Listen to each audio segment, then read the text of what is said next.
He blocked the UN from helping Rwanda. Then he jailed thousands, without trial, without verdict, without justice. His name is Gérard Gahima. This is the story of the man who got away with genocide. In 1994, while Rwanda burned, he was at the UN in New York, not begging for intervention, not calling for peace. He was fighting to stop the UN from interfering. Gérard Gahima was the right-hand man of Paul Kagame, the leader of Rwanda. And in 1994, they had a common enemy, the international community. The Rwandan Genocide was one of the world's most horrific events. 800,000 Tutsis and moderate Hutus were slaughtered in 100 days by radical Hutus. And while it was happening, Gacham was there, sending cables, making phone calls, cutting off the very aid that could have saved lives. As the world watched in horror, he and his allies ensured no one would interrupt Kagame's bloody chess game for power. Fast forward to today. Rwanda is stable, it's developed, it's prosperous. But how much of that stability was bought and paid for with blood? How much development was built on the backs of the dead? And how much prosperity was snatched from the hands of the survivors? After the genocide, guess who became prosecutor? The same man. Now holding the power to jail those he always blamed. In fact, many risked their lives to save others. But in the aftermath, no one listened to their stories. In the chaos and grief, Kigali needed a villain, and the world wanted someone to blame. So Gahima rounded up hundreds of thousands of Hutu youth and packed them into cells like bags of potatoes, left to rot, starve and die slowly. Bags of potatoes. That's what they became, nameless, faceless, forgotten. Gahima didn't care about their fate. In fact, he bragged about it.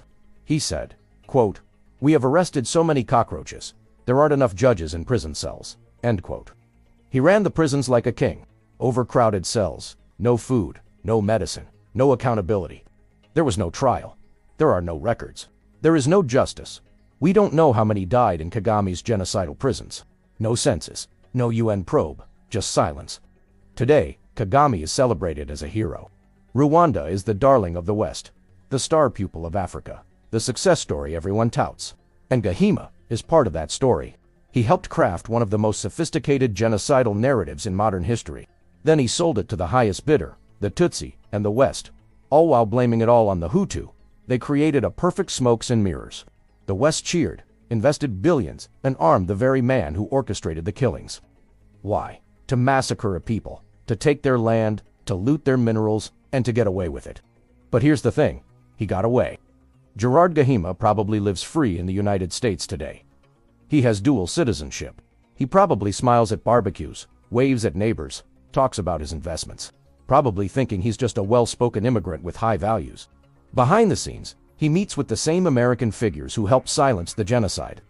Together they crafted one of the most sophisticated genocidal narratives in modern history. They blamed it all on the Hutu, and they won. The West loves a good villain, and a bad guy makes for great headlines. But behind closed doors, they knew the truth. The architect of Rwanda's genocide walks free among us. He sits at our dinner tables, he drives our streets. He's probably friendly with our leaders. Just another face in the crowd. Living the American dream, having done the unthinkable. This is not conspiracy. It's history, hidden, manipulated, and buried deep. I'm an activist. Thank you for watching. What do you think? Comment below, like this video, share it with a friend. Together we can find the truth, no matter how buried it is.